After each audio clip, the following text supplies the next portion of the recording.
July 23, 1943. Imperial Japanese Navy Headquarters, Tokyo. Vice Admiral Ozawa studied the intelligence report that had arrived from Rabaul 3 hours earlier. The document, marked urgent and stamped with the red seal of the Combined Fleet Intelligence Bureau, contained a single photograph and 14 lines of typed assessment. The photograph showed an aircraft carrier, its flight deck stretched across the frame, escorted by 4 destroyers cutting through Pacific waters east of the Solomon Islands. The assessment identified it as USS Essex, commissioned December 31, 1942. What made Ozawa's hands steady on the document, despite the cold spreading through his chest, was not this ship's existence. Japanese intelligence had known about Essex since its launch in July 1942 at Newport News Shipbuilding in Virginia. What paralyzed rational thought was the notation at the bottom of the page: Essex, CV-9. Confirmed operational. Yorktown, CV-10. Confirmed operational. Intrepid, CV-11. Construction confirmed at Newport News. Hornet, CV-12. Launch confirmed. Additional units under construction. Total program estimated at minimum 12 vessels, possibly 24. Ozawa set the report down carefully. In the 18 months since the Battle of Midway in June 1942, when Japan had lost 4 fleet carriers in a single day, Japanese shipyards had completed exactly 2 new fleet carriers. Hyo and Junyo, both converted from passenger liner hulls that had been under construction before the war. Purpose-built carrier construction took 3 to 4 years using conventional Japanese methods. The Americans were apparently building fleet carriers in 12 to 18 months, and they were building them in numbers that exceeded Japan's entire pre-war carrier strength. If you're enjoying this deep dive into the story, hit the subscribe button and let us know in the comments from where in the world you are watching from today. The mathematics were impossible. Ozawa had spent 30 years in the Imperial Japanese Navy. He understood carrier construction. He knew the complexity of aviation fuel systems, ammunition handling, arresting gear, catapults, and the hundreds of specialized systems required for carrier operations. A fleet carrier represented the most complex warship type ever designed. Yet the Americans were apparently assembling them like merchant vessels. The intelligence had to be wrong. It had to be exaggerated. It had to be Allied propaganda designed to demoralize Japanese planners. But Ozawa knew it was not. 3 years earlier, in December 1940, the fundamental assumptions underlying Japanese naval strategy had been established at a series of conferences in Tokyo.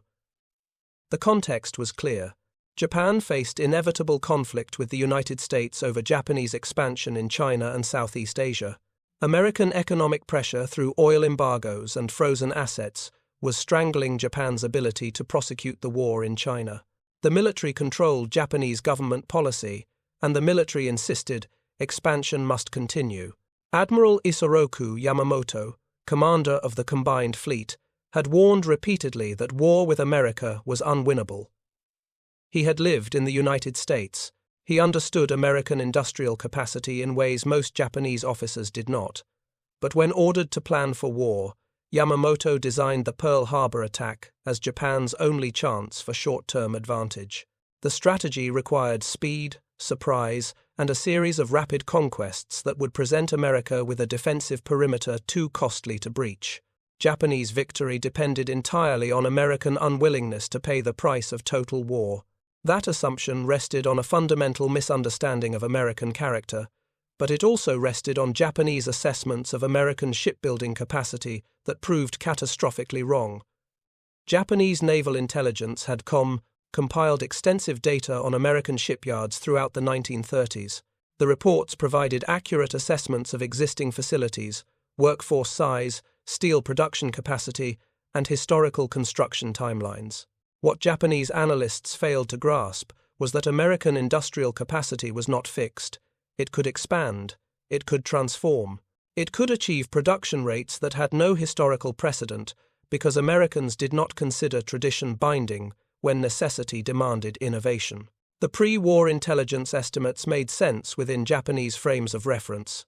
Between 1935 and 1940, the United States Navy had commissioned 7 new fleet carriers, Ranger, CV-4 inches 1934. Yorktown, CV-5 inches 1937. Enterprise, CV-6 inches 1938. Wasp, CV-7 inches 1940.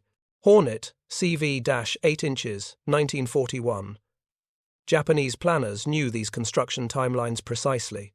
Yorktown, laid down May 1934, launched April 1936, commissioned September 1937, 40 months from keel to commission. Enterprise, laid down July 1934, launched October 1936, commissioned May 1938, 46 months. These timelines matched Japanese carrier construction schedules. They confirmed that building fleet carriers required approximately 4 years using traditional shipbuilding methods. Japanese war planning incorporated these assessments. Intelligence reports estimated American shipyards could construct perhaps 4 to 6 new fleet carriers per year at maximum capacity. Japan's pre-war carrier strength stood at 6 fleet carriers and 4 light carriers. If war began in December 1941, Japanese planners calculated they would maintain carrier superiority until approximately late 1943 or early 1944, when accumulated American production would begin achieving numerical advantage. The entire Japanese strategy required achieving decisive victory before this production advantage materialized. The plan seemed reasonable based on available evidence. What Japanese planners did not know, what they could not have predicted from historical data, was that American naval policy had changed fundamentally after France fell in June 1940. On July 1940, Congress passed the Two-Ocean Navy Act, authorizing massive naval expansion. The legislation included authorization for 11 new Essex-Class fleet carriers. The class designation itself revealed revolutionary thinking. Previous American carriers had been individual designs, each ship slightly different from its predecessors as naval architects refined their understanding. The Essex-Class represented something entirely different: standardized design, simplified construction, mass production. The specifications developed by the Navy's Bureau of Ships between July and December 1940 incorporated lessons from earlier carriers, while eliminating custom features that complicated construction. Essex-Class carriers would be 872 feet long, with displacement of 27,000 tons. They would carry 90 to 100 aircraft, protected by armored flight decks and improved damage control systems. But the crucial innovation was not engineering brilliance, it was engineering simplicity. Every Essex-Class carrier would be built to identical specifications using standardized components that could be prefabricated in factories across America and assembled in shipyards. The first 2 Essex-Class carriers were ordered from Newport News Shipbuilding in Virginia and Bethlehem Steel's Fall River Shipyard in Massachusetts. Newport News laid the keel for Essex, CV-9, on April 28, 1941, 7 months before Pearl Harbor. The decision to begin construction reflected American strategic assessment that war was coming. Roosevelt administration officials understood that carriers would be decisive in Pacific warfare. What followed was a construction program that shattered every historical precedent for warship production. Essex was launched July 31, 1942, 20 months after her keel was laid. She was commissioned December 31, 1942, completing construction in 32 months from start to finish. Yorktown, CV-10, laid down December 1, 1941, was commissioned April 15, 1943. Construction time, 28 months. Intrepid, CV-11, laid down December 1, 1941, commissioned August 16, 1943. Construction time, 32 months. These construction timelines exceeded anything Japanese intelligence had predicted was possible. American shipyards were building fleet carriers in 2.5 years, not 4 years. But the true shock was not the speed. It was the scale. By mid-1943, 17 Essex-Class carriers were under construction simultaneously across multiple American shipyards: Newport News, Bethlehem Fall River, Brooklyn Navy Yard, Philadelphia Navy Yard, Norfolk Navy Yard, and the New York Shipbuilding Corporation in Camden, New Jersey. Each yard was building multiple carriers at once, using assembly line techniques borrowed from automotive manufacturing. The approach paralleled Henry Kaiser's Liberty Ship Revolution, applying mass production principles to complex warships. Prefabricated sections were manufactured in inland factories and transported to coastal shipyards for assembly. Standardized equipment meant that workers could specialize in installing specific systems rather than learning comprehensive shipbuilding skills. Training programs compressed 4-year apprenticeships into 12-week courses, focused on particular tasks. Women entered shipyards in massive numbers, welding hull sections and installing electrical systems. The workforce expanded from approximately 50,000 skilled shipbuilders in 1940 to over 600,000 workers by 1943, most having no previous maritime experience. Japanese intelligence tracked this expansion with growing alarm. Reports from diplomatic sources in neutral countries, from intelligence operatives in Latin America, from analysis of American industrial publications that remained unclassified throughout the war, all confirmed that American carrier construction had achieved industrial momentum beyond anything Japan could match.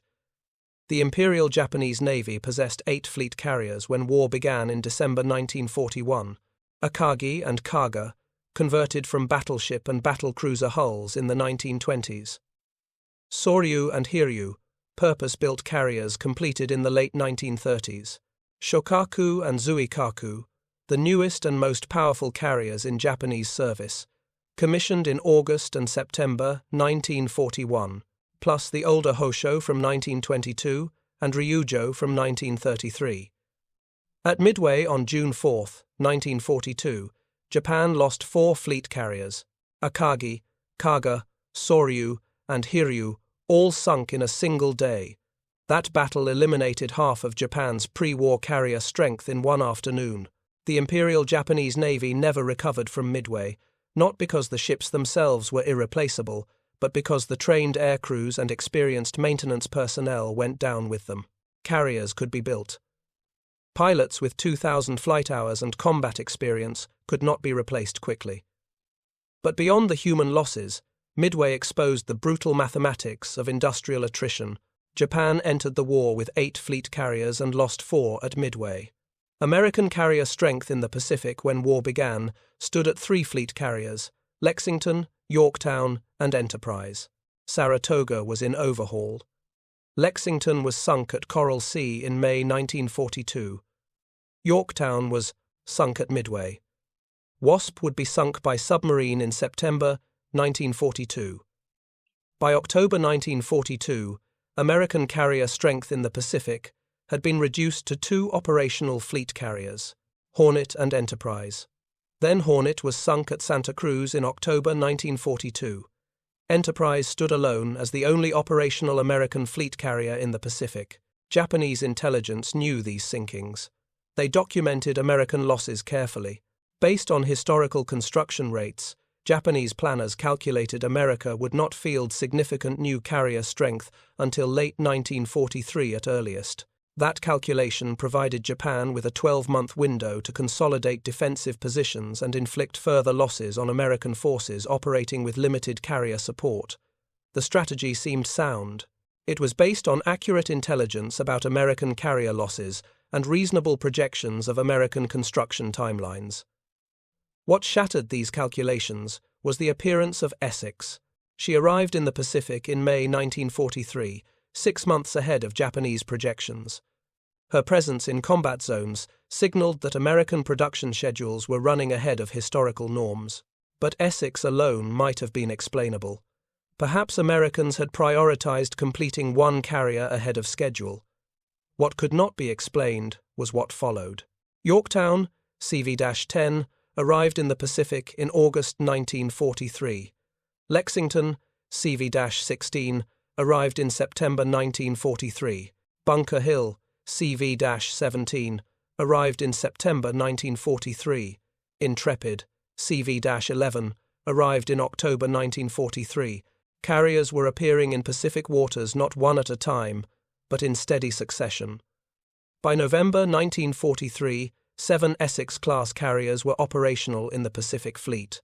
Japanese intelligence struggled to comprehend what they were witnessing. the arrival rate suggested American shipyards were commissioning a new fleet carrier approximately every 6 to 8 weeks. This pace exceeded Japanese production capacity for all ship types combined. Not just carriers, Japanese shipbuilding output in 1943 totaled approximately 600,000 tons across all vessels, destroyers, submarines, carriers, transports. American shipyards produced over 10 million tons of naval vessels in 1943, a 17-to-1 advantage. But raw tonnage statistics did not capture the psychological impact of watching Essex-class carriers proliferate across Pacific operating areas. Each new carrier arrival represented not just a ship, but a complete air wing of 90 aircraft, 1,500 trained crew members, and the logistical infrastructure to support sustained operations. Each carrier signified American industrial capacity, transforming potential into kinetic military power. Japanese naval commanders who had studied American carrier operations before the war understood that each Essex-class carrier represented capabilities exceeding those of Japan's newest carriers. The Essex-class incorporated design improvements learned from combat experience that Japanese carriers lacked. Armored flight decks that could sustain bomb hits and continue operations. Enhanced aviation fuel systems with improved fire suppression. Radar-directed fighter interception that gave American combat air patrols decisive advantage over incoming strikes. Damage control systems that allowed ships to absorb torpedo and bomb hits that would cripple Japanese carriers. Multiple redundant systems meant that losing one fire, main, or electrical generator did not compromise the entire ship. American damage control training emphasized that carriers were weapons platforms to be preserved through aggressive firefighting and flooding control, not ceremonial vessels to be abandoned when damaged. Japanese carrier design philosophy, by contrast, prioritized offensive striking power over defensive resilience. Japanese carriers typically carried larger air wings than American carriers of equivalent size, but they achieved this capacity by minimizing armor protection and damage control redundancy. The approach worked brilliantly when Japanese carriers struck first and avoided counterattack. It proved catastrophic when American forces landed hits on Japanese carriers. At Midway, all 4 Japanese carriers were destroyed by relatively small numbers of bombs because fires spread uncontrollably through inadequately protected aviation fuel systems and munitions storage. American carriers, by contrast, demonstrated remarkable survivability. Yorktown at Coral Sea, Enterprise at Eastern Solomons, and later carriers throughout the war absorbed battle damage that would have sunk Japanese carriers, yet returned to service after repairs. The Essex-class design incorporated these lessons comprehensively. American naval architects had studied battle damage reports from every carrier engagement and systematically addressed vulnerabilities. The result was carriers that could sustain punishment, maintain operations, and return for repair rather than sink. This survivability multiplied American numerical advantage because damaged carriers returned to service, while Japanese carriers, once sunk, were gone permanently. By January 1944, the strategic implications of Essex-class proliferation had become undeniable to senior Japanese naval commanders. Vice Admiral Ozawa, now commanding the 1st Mobile Fleet, Japan's primary carrier striking force, studied intelligence summaries that documented a transformation in Pacific naval power beyond Japanese capacity to counter. The summaries listed American carrier strength with brutal clarity. Essex, CV-9. Operational, Yorktown, CV-10. Operational, Intrepid, CV-11. Operational, Hornet, CV-12. Operational, Franklin, CV-13. Operational, Ticonderoga, CV-Caters, Undersea Trials. Randolph, CV-15. Completing construction. Lexington, CV-16. Operational. Bunker Hill, CV-17. Operational. Wasp, CV-18. Completing construction. Hancock, CV-19. Completing construction. The list continued through CV-32, with 17 Essex-class carriers under construction or completed by early 1944.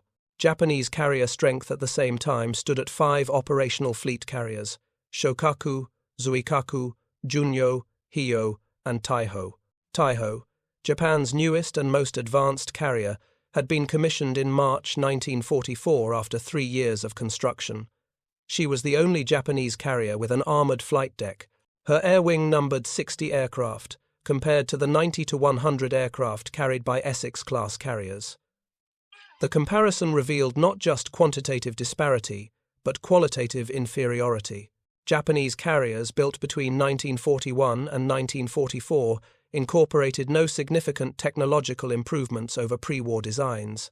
Resource shortages, engineering constraints, and industrial limitations meant Japanese shipyards could not implement the advanced damage control, radar systems, and structural improvements that characterized American carriers. Japan was fighting with 1938 technology against American ships, incorporating 1943 innovations. The gap was widening. In aircraft quality, the disparity was equally severe. Japanese carrier aircraft in 1944 consisted primarily of the Mitsubishi, a 6M0 fighter, Aichi-D, 3A dive bomber, and Nakajima B-5N torpedo bomber. All 3 types had been excellent aircraft when introduced in 1940 and 1941. By 1944, they were obsolescent. The Zero, legendary in 1942 for its maneuverability and range, had been surpassed by American fighters with superior speed, firepower, and armor protection. The Grumman F-6F, Hellcat, introduced in 1943, could outperform the Zero in everything except turning radius at low speeds. American pilots learned to avoid turning dogfights and exploit their advantages in diving speed and climbing performance. The result was systematic slaughter. At the Battle of the Philippine Sea in June 1944, American fighters would shoot down approximately 300 Japanese aircraft while losing fewer than 30 of their own. Japanese pilots called it the Great Marianas Turkey Shoot. The name reflected grim reality. Japanese naval aviation, which had dominated Pacific skies in 1942, had been reduced to target practice for American pilots flying superior aircraft from superior carriers in overwhelming numbers. But the crisis extended beyond combat capability to pilot training. Experienced Japanese pilots who had trained for years before the war were systematically killed in combat throughout 1942 and 1943. Replacing them required time Japan did not have. Pre-war Japanese pilot training required approximately 2 years.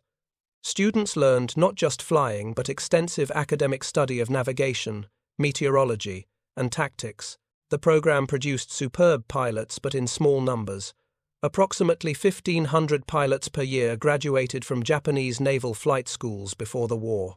As casualties mounted, the Japanese Navy shortened training programs to increase graduate numbers. By 1944, pilot training had been compressed to less than 6 months. New pilots reached fleet carriers with fewer than 300 flight hours, compared to the 1,000+ hours typical of American carrier pilots. These inadequately trained pilots flew obsolescent aircraft from inferior carriers in combat against American pilots with superior training, superior aircraft, and superior supporting systems. The mathematics of aerial combat were brutal and unforgiving. A pilot with 300 hours flying a Zero against a pilot with 800 hours flying a Hellcat stood almost no chance of survival. Multiply this individual disparity across hundreds of aircraft, and the outcome was predetermined. If you find this story engaging, please take a moment to subscribe and enable notifications. It helps us continue producing in-depth content like this. The strategic consequences manifested in every major naval engagement from mid-1943 onward. At the Battle of the Philippine Sea, in June 1944, the Japanese mobile fleet deployed 9 aircraft carriers, 5 fleet carriers, and 4 light carriers, carrying approximately 400 Tu-30 aircraft. The American Fifth Fleet deployed 15 carriers, 7 Essex-Class fleet carriers, and 8 light carriers, carrying more than 900 aircraft. The battle demonstrated not just American numerical superiority, but comprehensive systemic advantage. American radar detected Japanese strike aircraft at ranges exceeding 100 miles, allowing combat air patrols to intercept attackers before they reached American carriers. Japanese carriers lacked comparable radar warning, meaning American strikes often achieved surprise. American aircraft hit harder, with the new Curtiss SB-2C Helldiver dive bomber carrying a 1,000-pound bomb compared to the 550-pound weapons carried by Japanese dive bombers. American torpedo bombers, the Grumman TBF Avenger, carried advanced Mark 13 torpedoes that actually worked, unlike the catastrophically defective torpedoes that had plagued American submarines and torpedo bombers in 1942. The cumulative effect of these advantages compounded across hundreds of individual engagements until aggregate outcomes became statistically inevitable. American forces would win not through superior courage or tactics, though both played roles, but through superior equipment deployed in superior numbers by adequately trained personnel. Japan could not match any element of this equation. Japanese industry could not produce comparable aircraft. Japanese training programs could not produce comparable pilots. Japanese shipyards could not produce comparable carriers. The industrial base that would have been required to compete did not exist and could not be created in time to matter. Admiral Ozawa understood this with painful clarity by summer 1944. His personal diary, recovered after the war and translated by American historians, revealed a commander who recognized defeat while maintaining professional duty. June 7, 1944. Intelligence reports confirm 12 American carriers now operational in forward areas. Our strength remains 5 fleet carriers.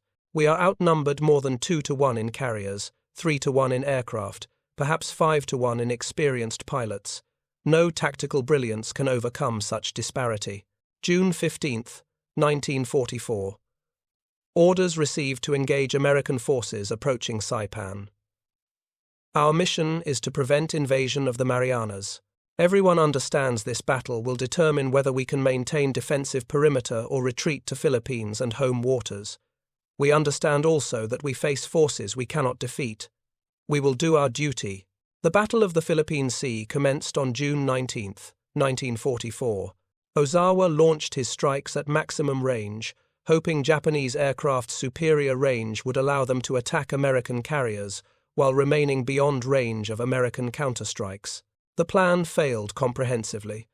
American radar detected Japanese formations at extreme range. Hellcat fighters directed by shipboard controllers intercepted attacking aircraft in multiple waves. Japanese strike aircraft, forced to fight through heavy fighter opposition, suffered catastrophic losses before reaching American carriers. Of 69 aircraft in the first strike wave, only 27 survived to attack, and most of those were shot down by anti-aircraft fire. Total damage inflicted on American carriers approached 0. 1 bomb hit on battleship South Dakota. No carriers damaged. Similar outcomes characterized subsequent strike waves throughout the day. By nightfall on June 19th, Ozawa had launched 4 major strikes involving approximately 373 aircraft. American forces had shot down approximately 315 of them. Fewer than 100 Japanese aircraft returned to their carriers. No American carriers had been significantly damaged. The one-day loss rate exceeded 80%. No military force can sustain such casualties and continue effective operations. The following day, American forces located the Japanese fleet and launched strikes of their own. American dive bombers and torpedo bombers, escorted by swarms of Hellcat fighters, overwhelmed Japanese defenses. The fleet carrier Hio was sunk by torpedo attack. The carriers Zuikaku, Junyo, and Chiyoda were damaged. The newly commissioned supercarrier Taiho, pride of the Japanese fleet, was hit by a single submarine torpedo early in the battle and sank hours later when damage control failures led to aviation fuel vapor explosions that tore the ship apart from within. The Battle of the Philippine Sea destroyed Japanese naval aviation as an effective fighting force. The losses in aircraft and especially in pilots could not be replaced. The surviving carriers had no adequately trained air wings to operate them. Japanese naval aviation would never again achieve the strength to challenge American carrier task forces in open battle. Ozawa's fleet limped back to Japan with barely 100 operational aircraft remaining. The strategic assessment, written by Ozawa's staff after the battle, preserved in Japanese naval archives, documented the collapse of Japanese strategic assumptions with painful honesty. We engaged approximately 15 American carriers with 9 carriers of our own. We launched strikes at maximum range with our best remaining pilots. American defenses destroyed our strikes before they could inflict damage. American counterstrikes overwhelmed our defenses and sank or damaged multiple carriers. The quantitative disparity in carriers is compounded by qualitative superiority in American aircraft, radar systems, and pilot training. Most critically, American industrial production ensures that losses they sustain can be replaced rapidly. Our losses cannot be replaced at all. The strategic situation is irretrievable. The appearance of Essex-Class carriers at 6-week intervals had transformed American naval power from numerical parity in 1942 to overwhelming superiority by mid-1944. But the psychological impact of this transformation exceeded even the material consequences. Japanese naval officers had been raised in a tradition that emphasized spirit, skill, and warrior virtue as decisive factors in combat. The Bushido Code that infused Japanese military culture held that determination and sacrifice could overcome material disadvantages. The Pacific War systematically demolished these beliefs through accumulated evidence that material advantage determined outcomes regardless of courage or commitment. Japanese pilots who fought with desperate bravery were shot down by American pilots flying better aircraft from carriers that appeared in endless succession. Japanese sailors who served with absolute dedication watched their ships sink under attacks they could not prevent from aircraft they could not shoot down. Japanese commanders who planned operations with professional competence watched their forces systematically destroyed by enemy forces, operating with equipment advantages that rendered tactical skill irrelevant. The realization that spirit could not overcome material inferiority produced psychological crisis among Japanese military personnel at every level. Post-war interviews conducted by American historians with surviving Japanese naval officers revealed the depth of this crisis. Commander Mitsuo Fuchida, who had led the air attack on Pearl Harbor and survived the war, wrote extensively in the 1950s about the collapse of Japanese naval morale. After the Philippine Sea, we understood the war was lost. Not because our men lacked courage, our sailors fought with absolute dedication until the end. We lost because the Americans built carriers faster than we could sink them, trained pilots faster than we could kill them, and produced aircraft faster than we could destroy them. By 1944, individual battles no longer mattered. The aggregate production advantage was so overwhelming that eventual American victory was mathematically certain. Captain Toshikazu Ome, who served on Ozawa's staff, testified during post-war interrogations about the psychological impact of watching Essex-Class carriers proliferate across the Pacific. Each intelligence report confirming another carrier operational felt like another nail in our coffin. We calculated that at current production rates, Americans would field more than 20 Essex-Class carriers by the end of 1945. We had 5 carriers remaining after Philippine Sea, and no capacity to build more.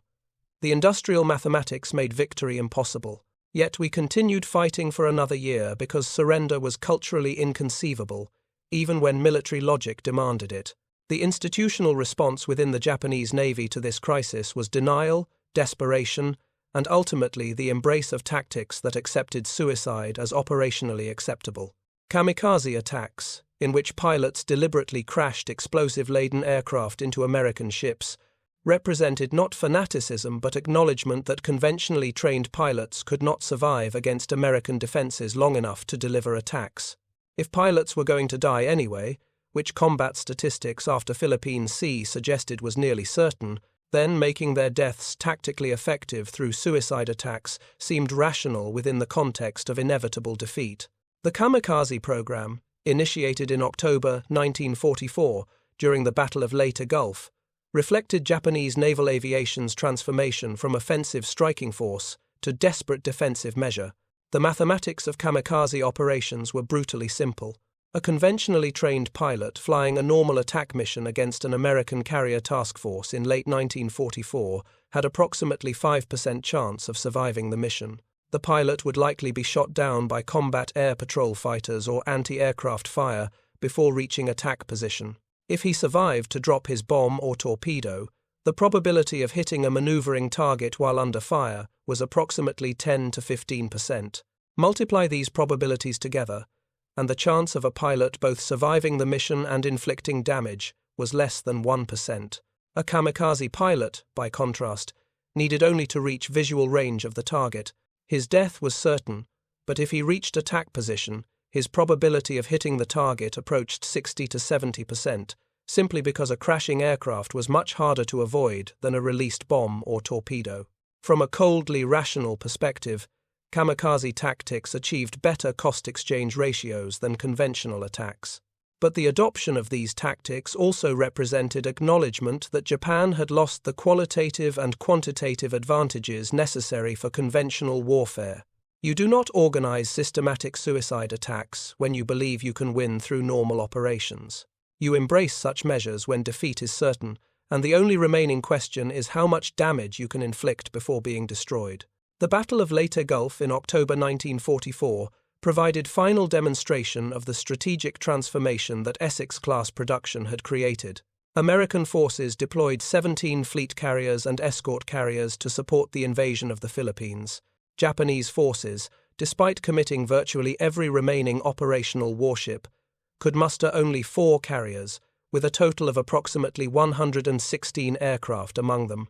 The disparity was so extreme that Japanese carriers served primarily as decoys during the battle, luring American carriers away from the invasion beaches, while Japanese battleships attempted to attack the landing forces directly. The strategy reflected acknowledgement that Japanese carriers could no longer function as offensive weapons. Their highest value lay in serving as bait to draw American attention while other forces attempted objectives. Even this desperate stratagem failed. American submarine and air attacks sank all 4 Japanese carriers. Zuikaku, last surviving carrier from the Pearl Harbor attack, was sunk by aircraft from Essex and Lexington. The symbolism was precise. The carrier that had struck Pearl Harbor in December 1941 was destroyed by carriers that had not existed when the war began, built by shipyards that had achieved production rates Japanese intelligence had thought impossible. By December 1944, American carrier strength in the Pacific exceeded 30 fleet and light carriers. Japanese carrier strength stood at 0 operational fleet carriers. Several damaged carriers sat in Japanese ports undergoing repairs that would never be completed due to material shortages and continued American air attacks. The carrier war was over. Japan had lost not through inferior tactics or inadequate courage, but through comprehensive industrial inferiority that manifested in every dimension of maritime warfare. The Essex-Class program that produced this outcome had exceeded even American projections. Between 1942 and 1945, American shipyards completed 17 Essex-Class fleet carriers and commissioned an additional 9 by the end of 1945, for a total of 24 ships. Another 8 were under construction when the war ended and were either completed post-war or cancelled. Construction times continued improving throughout the war. Late production Essex-Class carriers were completed in as little as 20 months from keel laying to commissioning. The program demonstrated that complex warships could be mass-produced when designs were standardized and construction methods were rationalized. But the true significance of the Essex-Class program extended beyond the ships themselves to what their production proved about American industrial capacity and organizational capability. The United States entered World War II with limited shipbuilding infrastructure. Most American shipyards in 1941 were building merchant vessels, not warships. The specialized facilities, skilled workforce, and supplier networks necessary for carrier construction existed at only a handful of yards. Yet within 18 months, American industry had expanded carrier construction capacity to support simultaneous construction of 17 fleet carriers, while also building hundreds of escort carriers, battleships, cruisers, destroyers, submarines, and thousands of merchant vessels. This expansion required more than increased funding. It required systematic transformation of how ships were designed, how components were manufactured, how workers were trained, and how construction was organized. The Bureau of Ships, under Rear Admiral Samuel Robinson, implemented standardization programs that eliminated custom components in favor of parts that could be manufactured by any qualified supplier. Aviation fuel systems, identical across all Essex-class carriers, could be produced by petroleum equipment manufacturers who had never built naval components before. Electrical systems used commercial-grade components modified for naval use, rather than custom naval equipment. Radar systems were installed using standardized mounting frames that allowed rapid upgrades as technology improved. The approach sacrificed the customization that had characterized pre-war warship construction, but gained massive advantages in production speed and maintenance simplicity. Training programs expanded even more dramatically than physical facilities. Building carriers required welders, electricians, pipe fitters, machinists, and dozens of other specialized skills. Pre-war shipyards relied on apprenticeship systems that produced highly skilled craftsmen after 4 to 5 years of training. This approach could not scale to meet wartime demands. Instead, American shipyards implemented focused training programs that taught workers specific tasks rather than comprehensive skills. A welder did not need to know how to weld every type of joint in every position. They needed to know how to weld the specific joints they would encounter on carrier hull sections. An electrician did not need to understand all electrical theory. They needed to know how to install the specific electrical panels used on Essex-class carriers. This task-specific training compressed skill development from years to weeks. The graduates were not as versatile as traditionally trained craftsmen, but they were adequate for their assigned tasks, and there were hundreds of thousands of them. Women entered shipyards in massive numbers, taking positions that had been exclusively male before the war. By 1944, approximately 1/3 of shipyard workers were women. They welded, they installed equipment, they operated cranes, they performed every task except those requiring strength beyond average human capability. The social transformation this represented was profound. Women who had been secretaries, teachers, or homemakers discovered capabilities they had never been allowed to develop. They earned wages comparable to men in many cases, and gained economic independence unprecedented in American history. The shipyard experience influenced women's expectations and career aspirations for decades after the war. African American workers similarly found opportunities in wartime shipyards that had been closed to them in peacetime. While discrimination certainly continued, and many yards maintained segregated facilities, the desperate need for labor forced shipyards to hire black workers in significant numbers. These workers gained technical skills, union membership, and industrial experience that opened doors in post-war employment. The Essex-class program's industrial legacy extended far beyond wartime production. The standardization principles, the training methodologies, the supply chain management techniques all became permanent features of American manufacturing. Post-war industrial engineering programs studied the carrier construction program as exemplar of large-scale project management. The lessons learned building carriers at unprecedented speed influenced everything from commercial aircraft manufacturing to highway construction to computer production in later decades. For Japanese observers, the appearance of Essex-class carriers at 6-week intervals provided undeniable evidence of industrial capacity they could not match. But the psychological impact was even more devastating than the material consequences. Japanese military culture had emphasized spiritual superiority, warrior virtue, and tactical excellence as decisive factors in warfare. The Pacific War demonstrated that material advantage overwhelmed these factors.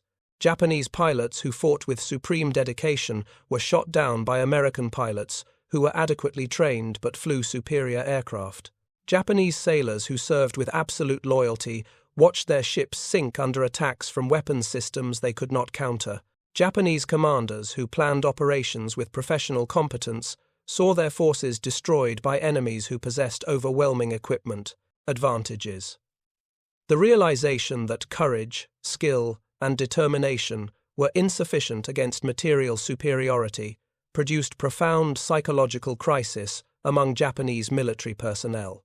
Post-war memoirs and interviews revealed officers who felt their entire worldview had been demolished by the evidence of industrial attrition. Admiral Ozawa, who survived the war and testified extensively during post-war interrogations, reflected on this crisis in interviews conducted in the 1950s. "We believed in the superiority of the Japanese warrior spirit. We trained our men to standards we thought represented the pinnacle of military excellence. We entered combat confident that our skill and determination would overcome American material advantages. The war taught us that we were wrong. Industrial capacity determined outcomes. Spirit could not defeat steel. Commander Masatake Okumiya, a veteran carrier pilot and staff officer who served throughout the war, wrote a detailed analysis published in 1956, titled Zero Fighter. The book documented the decline of Japanese naval aviation with statistical precision. In 1942, he wrote, a typical Japanese carrier pilot had approximately 800 hours flight time and had completed comprehensive training in navigation, gunnery, and tactics. By 1944, pilots reached fleet carriers with fewer than 300 hours total time and minimal training in anything beyond basic flight. Meanwhile, American pilot training had expanded and improved. American pilots in 1944 typically had 600 to 800 hours flight time, extensive gunnery training, and tactical instruction based on combat experience reports. They flew aircraft with superior performance in almost every category. They operated from carriers with comprehensive radar systems, excellent damage control, and abundant supplies. The qualitative gap between Japanese and American forces widened continuously, from 1942 until the war's end. No amount of Japanese courage could compensate for this growing disparity. The strategic assessment that shaped Japan's decision to surrender in August 1945 explicitly acknowledged the industrial factors that had determined the war's outcome. The Supreme Council for the Direction of the War, Japan's highest strategic decision-making body, included military officers who understood that further resistance was militarily pointless. Admiral Mitsumasa Yonai, Navy minister in the final months of the war, argued for surrender by citing Japan's comprehensive industrial inferiority. The Americans possess overwhelming advantages in carriers, aircraft, submarines, and supporting forces. They can replace losses faster than we can inflict them. Continued resistance will result only in additional destruction of Japanese cities and deaths of Japanese civilians without altering the ultimate outcome. The atomic bombings of Hiroshima and Nagasaki in August 1945 provided Emperor Hirohito with justification to override military officers who still resisted surrender. But the fundamental strategic reality that made surrender inevitable had been established by industrial attrition long before August 1945. Japan had lost the carrier war by mid-1944. Once American carrier superiority was established, Japanese defeat became a matter of time and accumulated destruction. The Essex-Class carriers that appeared every 6 weeks throughout 1943 and 1944 represented physical manifestation of American industrial capacity. Each carrier signified not just a ship, but the integrated industrial system that produced steel, fabricated components, trained workers, assembled sections, and delivered completed vessels to the fleet. Each carrier demonstrated American ability to transform raw materials into military capability at rates that Japanese planners had thought impossible. The psychological impact of watching this transformation exceeded the material consequences. Japanese military leaders had gambled on American unwillingness to pay the price of total war. Instead, they discovered that Americans could wage total war while simultaneously expanding civilian consumption.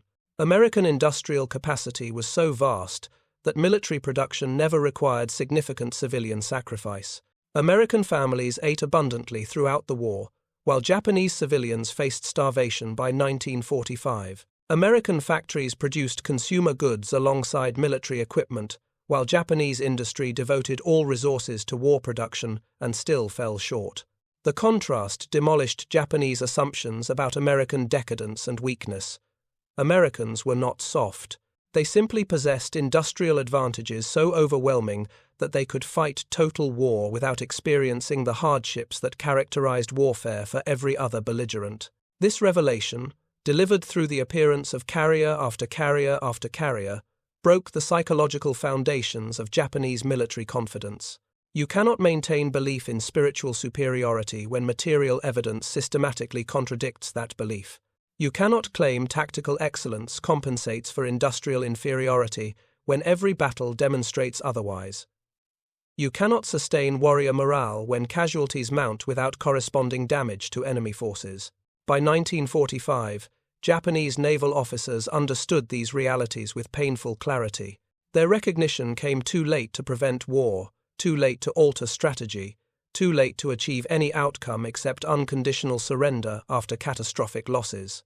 The price of strategic delusion, paid in full by August 1945, included destruction of Japanese cities, deaths of millions, and occupation of the Japanese home islands. The Essex-Class carriers that patrolled Japanese waters in August 1945 represented both instrument of victory and symbol of industrial dominance. American carrier task forces launched strikes against Japanese targets without facing effective opposition. Japanese forces, having lost all operational carriers and most aircraft, could mount only sporadic resistance. The carriers that Japanese admirals had watched appear every 6 weeks throughout 1943 and 1944 now operated with impunity in waters Japan could no longer defend. The final accounting documented comprehensive industrial victory. 24 Essex-class carriers were commissioned between December 1942 and April 1946. American shipyards built more Essex-class fleet carriers than Japan built carriers of all types throughout its entire naval history. American production time per carrier decreased from 32 months for early units to 20 months for late production ships. American industrial learning curves improved efficiency continuously, while Japanese production stagnated due to resource shortages and bombing damage.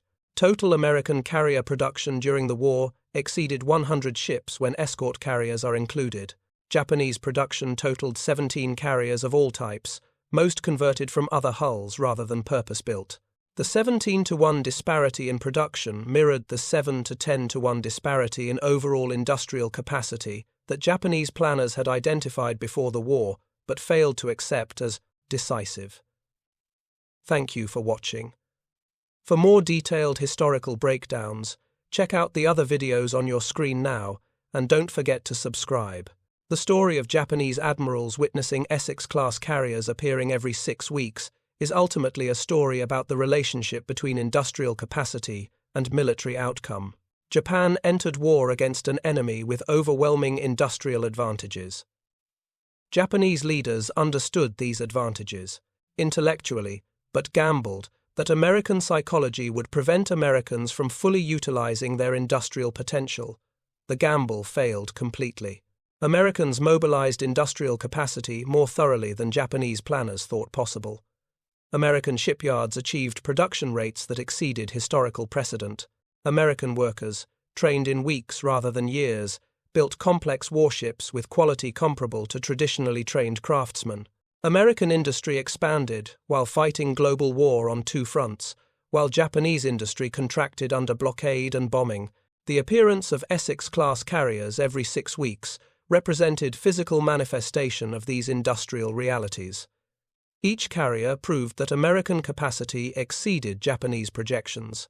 Each carrier demonstrated that material advantages determined military outcomes regardless of courage or skill. Each carrier added to the accumulated weight of evidence that destroyed Japanese strategic assumptions and ultimately broke Japanese will to continue fighting. For the Japanese admirals who studied intelligence reports documenting each new carrier's appearance, the experience produced gradual psychological collapse. Initial disbelief gave way to recognition. Recognition gave way to despair. Despair gave way to desperate measures. Desperate measures failed. And finally there remained only acceptance of defeat and surrender. The transformation from confidence in December 1941 to surrender in August 1945 was written in the production statistics that Japanese intelligence documented, but Japanese strategy could not counter.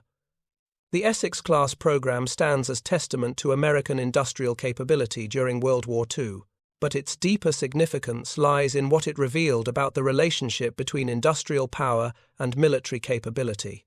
Wars between industrialized nations are ultimately won by the side that can produce more weapons, train more personnel, and sustain operations longer. Tactical brilliance and warrior virtue matter in individual engagements, but aggregate industrial capacity determines strategic outcomes. Japan learned this lesson through defeat, The 24 Essex-class carriers that American shipyards produced between 1942 and 1946 represented not just ships, but proof that industrial capacity, when fully mobilized, overwhelms all other factors in modern warfare. The Japanese admirals who watched these carriers appear every 6 weeks witnessed the mathematical certainty of their defeat, being delivered one ship at a time until the evidence became undeniable and surrender became inevitable. The price of that lesson, measured in destroyed cities and millions of dead, served as history's most expensive demonstration that industrial reality determines military outcomes, regardless of how desperately nations wish otherwise.